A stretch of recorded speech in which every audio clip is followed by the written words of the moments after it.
महावीर सुवर्ण में आपको ध्यान, पवन पुत्र हनुमान को सुकोटि कोटि प्रणाम।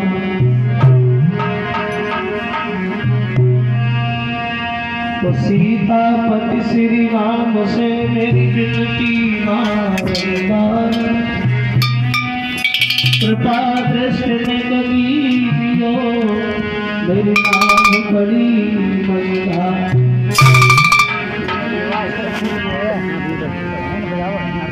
तो राम कथाएं होते हैं और वीर हनुमान आए सुहासन लीजियो पवन पुत्र बलवान। तो नाथ मनाऊं सरस्वती मैं हूँ चरणों का दास, सेवक अपनो जान के बात रहते में वास।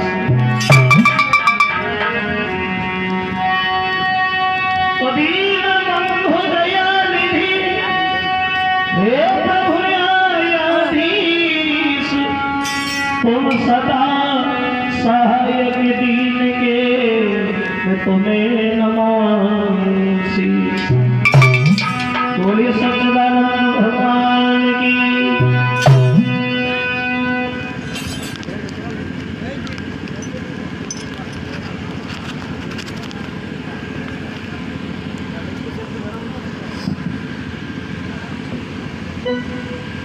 आदरणीय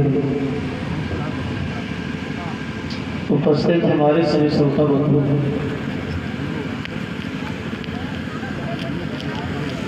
आज ये भगवान की पावन कथा को चलते हुए ये तीसरा दिन है। भगवान की पावन कथा श्रवण कराते हुए गंगा के किनारे हरियर क्षेत्र में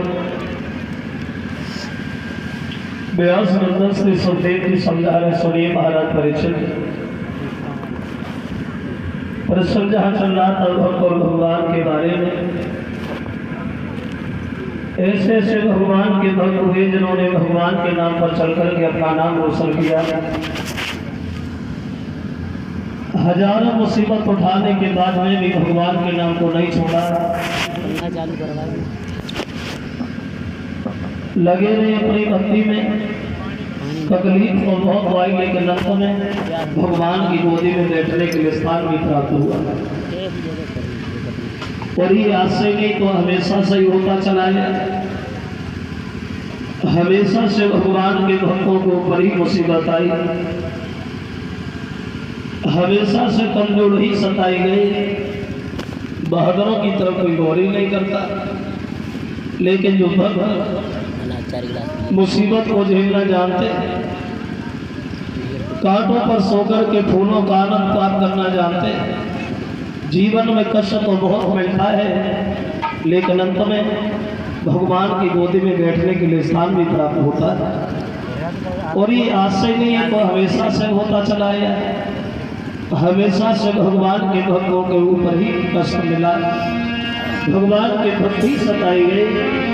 एक कवि कहता है कि बलवानों का बांका बाल नहीं, सदा ही सताए।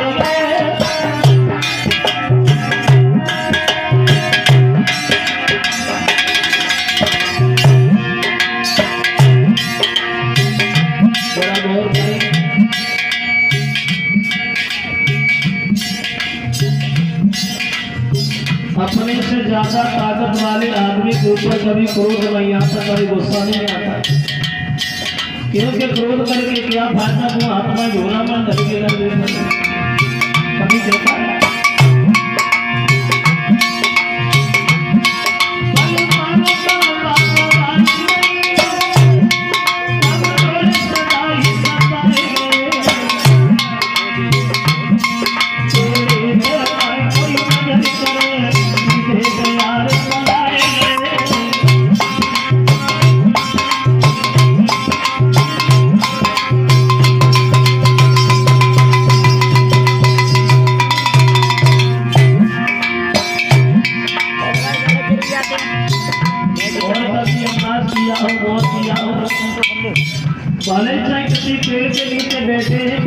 सुखा रहे हैं।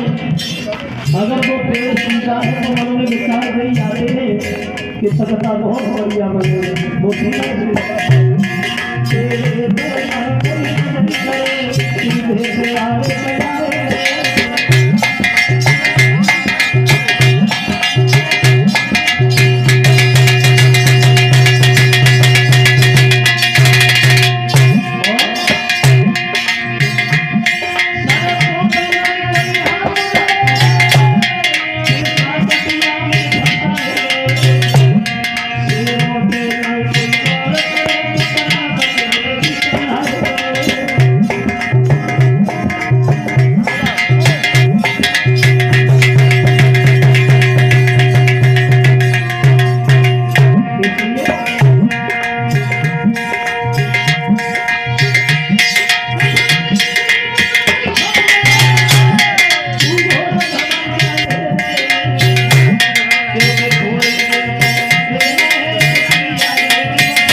हमेशा से भगवान के भक्तों को ऊपर ही मुसीबत है।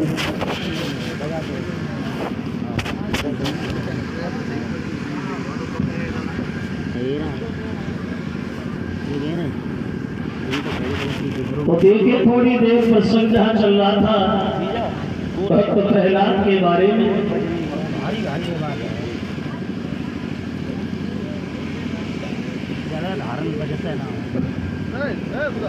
इन प्रहलाद ने हजारों तकलीफों का सामना किया लेकिन फिर भी भगवान के नाम को नहीं छोड़ा।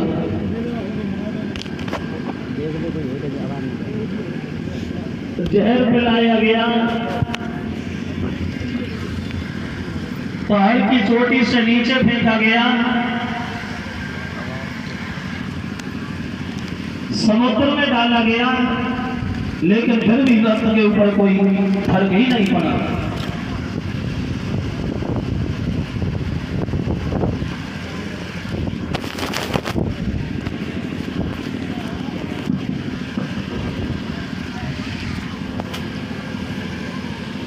हिरण्यकश्यप बड़ा व्याकुल है, बड़ा परेशान, कैसे मारा जाए। तो उसकी बहन होलिका बोली भैया ऐसे तो हमें ही मार दे, क्योंकि हमारे पास एक शीतला चीर है, उसमें ये तासीर है जब आग में उड़ के बैठते तो आग हमारा कुछ नहीं बिगाड़ पाती, कैसे हमें ही मार देंगे। तो कहने लगा तू ही मार दे। अब होलिका जो है वो प्रहलाद को मारने के लिए तैयार हुई है। बात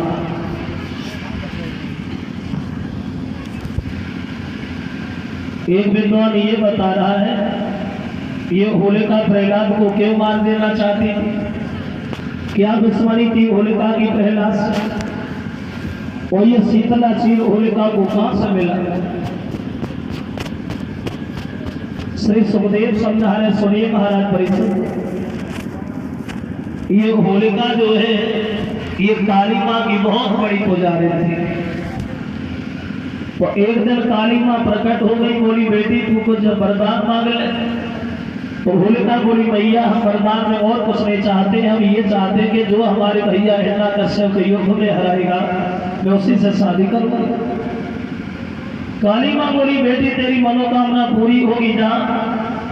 अब इधर होलिका चली है काली माँ से वरदान लेकर के, और उधर से पाताल के रहने वाले विप्र से जिन्हें दुर्मार्ग भी कहा गया, ये भगवान शंकर से वरदान प्राप्त करके चले। इन्होंने भोले बाबा से ये वरदान मांगा कि जब तक हम सचेत रहे तब तक हमें कोई हरा ना पाए, और जब बेहोश हो जाए तब हमारे साथ कुछ भी हो। दोनों की रास्ता में भेद हो। ये होलिका देखने में बहुत सुंदर था। तो विप्रचित ने जब इसे देखा तो सवाल करने लगे कौन है आप, क्या नाम है आपका। तो जवाब दिया महाराज मेरा नाम होलिका है और मेरे पिता का नाम कश्यप है। हिरण्यकश्यप हमारे भाई है, एरच है हमारी राजधानी है जहाँ अभी को राज्य कर रहे हैं। तो विप्रचित बोले लगता है अभी तुमने अपनी शादी नहीं की। जवाब दिया हमने शादी खुद नहीं की। क्यों। बोले हमने ये फैसला किया है जो हमारे भैया हिरण्याकश्यप को युद्ध में हराएगा हम उसी से शादी करें। विपचक बोले वैसे तो होलिका घर पे ही जा रहे थे, अगर ऐसी बात है तुम्हारी भैया कोई देख ले। और दोनों भोले बाबा के बरमानी युद्ध छिड़ गया, दोनों कोई किसी से कम नहीं। तो एक दिन वो हुआ जो ये विपचक हिरण्याकश्यप के छाती पे बंधी बैठे।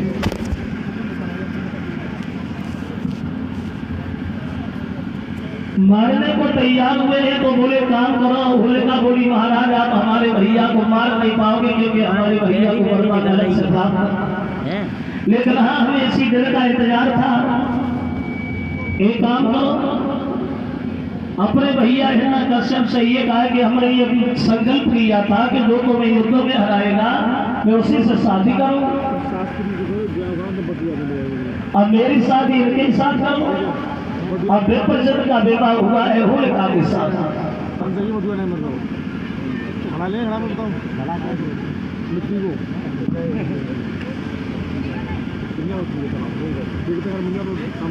और होलिका का विवाह जब हुआ है विपचक से तो दोनों चले हैं ससुराल में दुल्हन बन के। होलिका चली रास्ता से जा रहे थे दोनों तो काली माँ का मंदिर मिला तो बोली महाराज थोड़ी देर रुको हम माँ के दर्शन करके आते। अब काली माँ के दर्शन करने होलिका मंदिर में प्रवेश करती है तो काली माँ प्रकट हो गई। तो पूछने लगी बेटी एक बात बता, पहले जब तू हमारे मंदिर आती थी तो बड़ा अकेली आती थी, लेकिन आज ये लड़का तेरे साथ कौन है? कहने लगी भैया हमने विवाह कर लिया, ये हमारे पति है, हमें ये बता हमारी जोड़ी कैसी लग रही है, हमारे पति का जीवन कैसा रहेगा, हम दोनों दिन कैसे रहे। तो काली माँ बोली बेटी होलिका सुनो, तुम्हें और तुम्हारे पति में कमी तो कुछ नहीं है, तुम बहुत सुंदर हो दोनों, लेकिन एक सबसे बड़ी कमी है तेरे पति के अंदर। क्या? बोले वैसे तो कोई कमी नहीं है, सुंदर बहुत, लेकिन एक कमी है सबसे बड़ी। क्या कमी है? तो काली माँ बोली सुन बेटी होलिका कि तुम्हें कैसे कबर के दोनों तेरी जोड़ी बड़ी लुभाऊ है।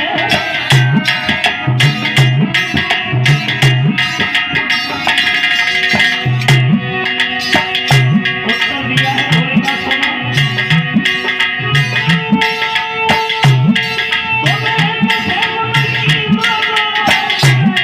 तेरी जोड़ी बड़ी लुभाऊ है, पर ध्यान रहे मनुष्य दिया का जोड़ी आए पिताऊ है।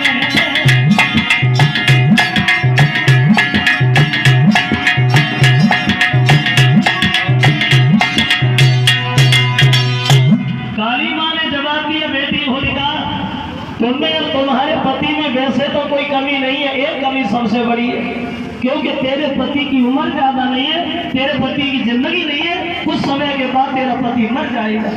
जो होलिका ने ये शब्द सुने तो होलिका रोने लगी, भैया ये क्या हुआ, अब मैं क्या करूं? तो काली माँ बोली बेटी होलिका सुनो, वेद का लिखा हुआ विधान कभी मिट नहीं सकता, तुम घर पे जाओ और एक चील दिया है और ये कहा कि ये शीतला चील तुम ले जाओ, और इस चील की जो तासीर है वो हम तुम्हें बता रहे। इस चील को ओढ़ के जब तुम आग और पानी में बैठोगी तो आग पानी तुम्हारा कुछ नहीं बिगाड़ पाएगा, और ये चील ओढ़ के जब औरतों के बीच में बैठोगी सबसे सुंदर लगोगे। लेकिन एक बात ध्यान रखना, ये चील जिस दिन तेरे सर से छूट के जमीन पे गिर जाए समझ लेना कि तेरा पति उसी दिन मर गया।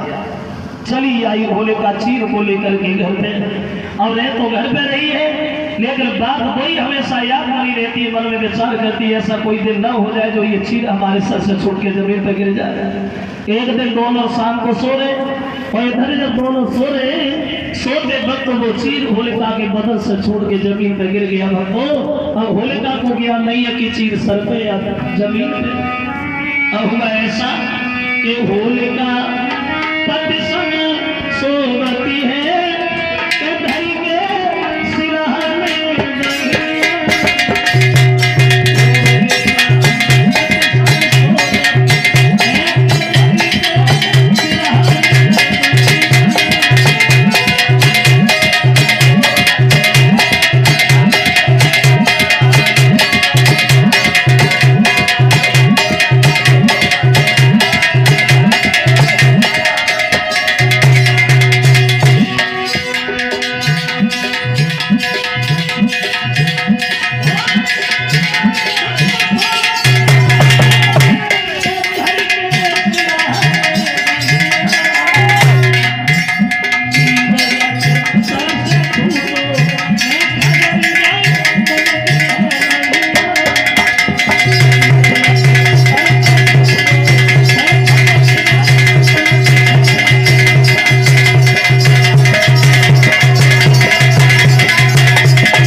बात बोल गए, देवता भी हमसे हार गए, वो तो तुच्छ सा इंसान हमें हरा के हमारी बहन को ले गए।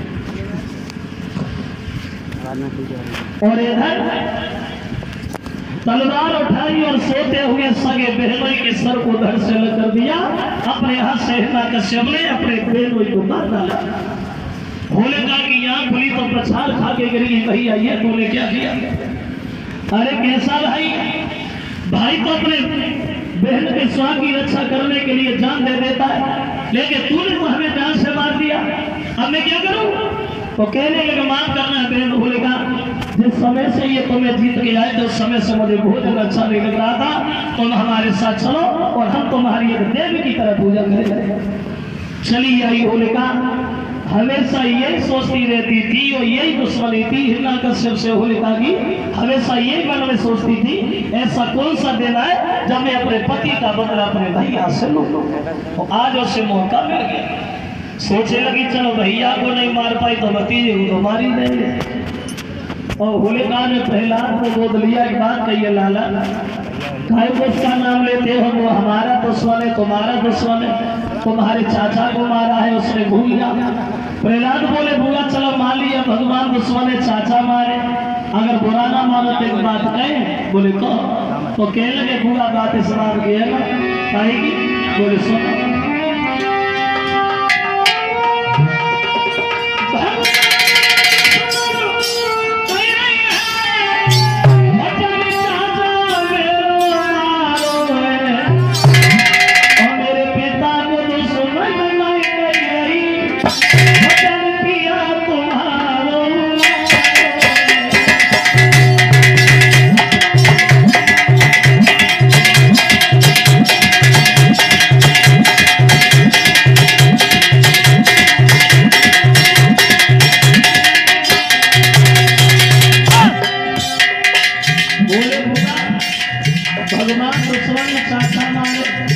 लेकिन हमारे पिता के दुश्मन के नहीं बताया तुम जिन्होंने तुम्हें घड़ी जमाने में विधवा बना दिया। तो ये बात कही तो आग तो जल ही रही है। शीतला सी रोड़ा तो आग में कूद गई, लेकिन ऐसा हवा का झुकाया जो शीतला सी होलिका के बदल से छूट के प्रहलाद के बदल से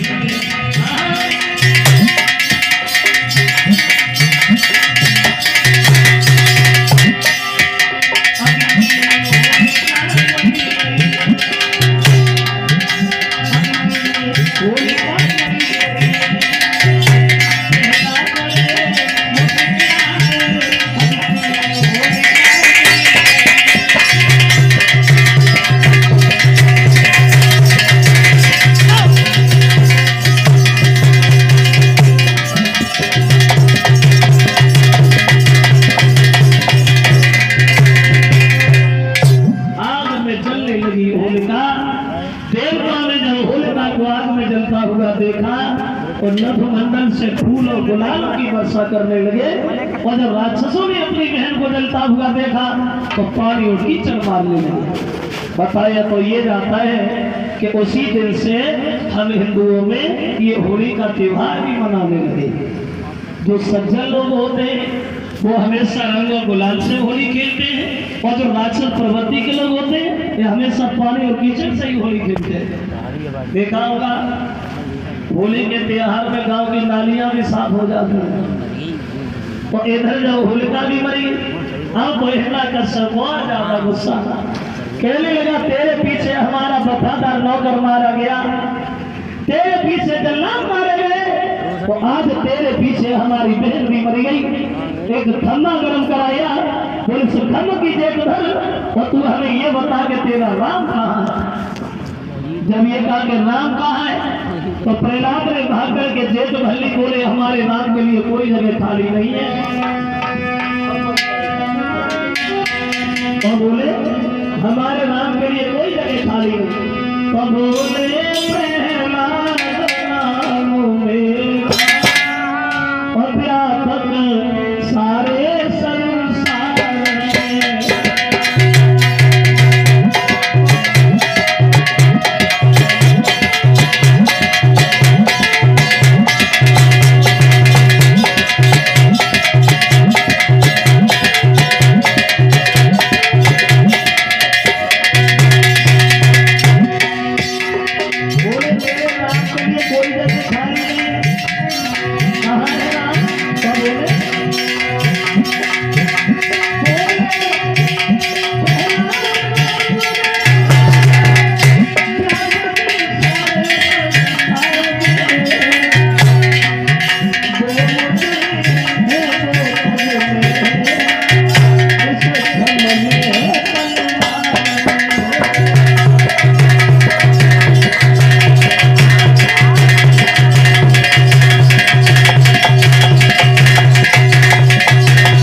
हम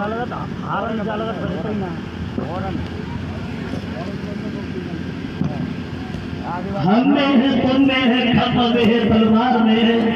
जब ये कहा कि खम और तलवार में है, तो हिरण्यकश्यप ने गर्म खम्मा में तलवार मारी और वो खम्भ फट गया और नरसिंह भगवान का अवतार हो गया। आधा शरीर शेर का, आधा शरीर मनुष्य का, लंबे लंबे नाखून, लपलपाती हुई जीभ, उस हिरण्यकश्यप को बीच डेहरी के दरवाजे पे घुटनों पे रख लिया हुआ। और एक बात पूछने लगे, कौन हिरण्यकश्यप, तुमने भगवान शंकर से ये वरदान मांगा था, ना हम आदमी से मरे ना जानवर से मरे। अब हमारी तरफ देख के हमें ये बताओ, हम आदमी या जानवर है? बोले महाराज कैसे बताएं आप आदमी या जानवर हो? आधा शरीर शेर का है, आधा मनुष्य का है। तुमने ये भी कहा ना हम अस्त्र से मरे ना शस्त्र से मरे। अब ये बताइए अस्त्र या शस्त्र है? बोले नहीं नहीं, ये नाखून है प्रभु, अस्त्र शस्त्र कहाँ है? बोले ये भी कहा ना हम दिन में मरे ना रात में मरे। अब ये बताइए दिन या रात? बोले नहीं महाराज, न दिन रात, शाम है, संध्या का समय है। भूलों की तरह भुलाना लेता भगवान की गोदी में।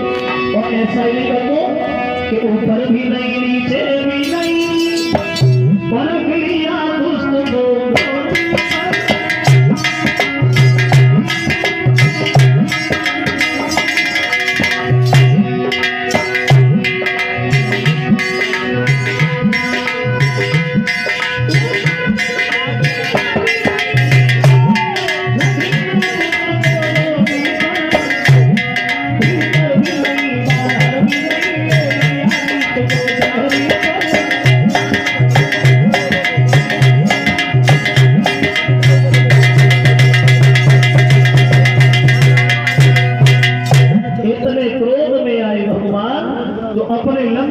नाखूनों से हिरण्यकश्यप के पेट को दिल से फाड़ दिया और उठा करके दूर फेंक दिया और भाग करके प्रहलाद को गोद ले लिया। धन्य है मेरे लाल, बहुत मुसीबत उठाई तुमने, हम तुम्हारी भक्ति पे बड़ा प्रसन्न है, तुम हमसे वरदान मांग लो।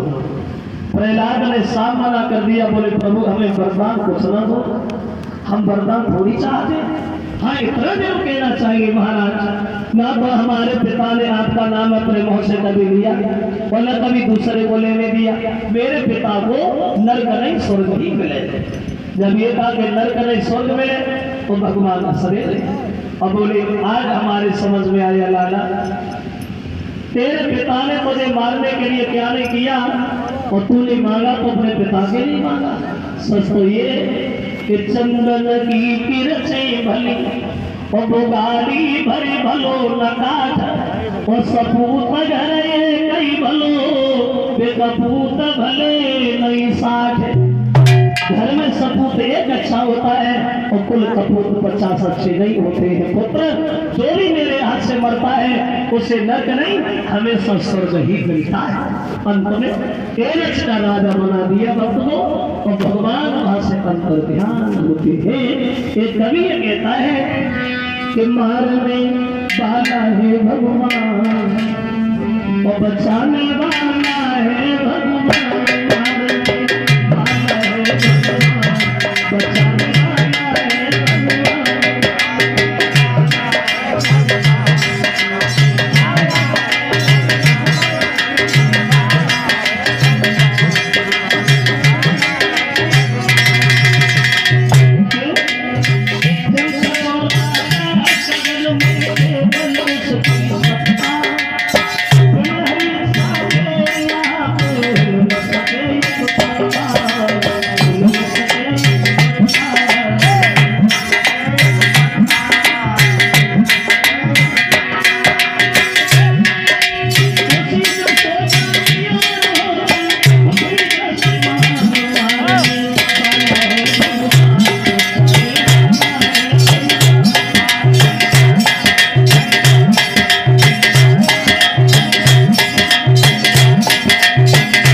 मुसीबत उठाई पल्लिया देखो बॉक्सन घूपे गिरी का हटाए दो बॉक्सन पे हटाए दो। हजारों मुसीबतों का सामना किया, अंत में इन्हें भगवान की गोदी प्राप्त हुई।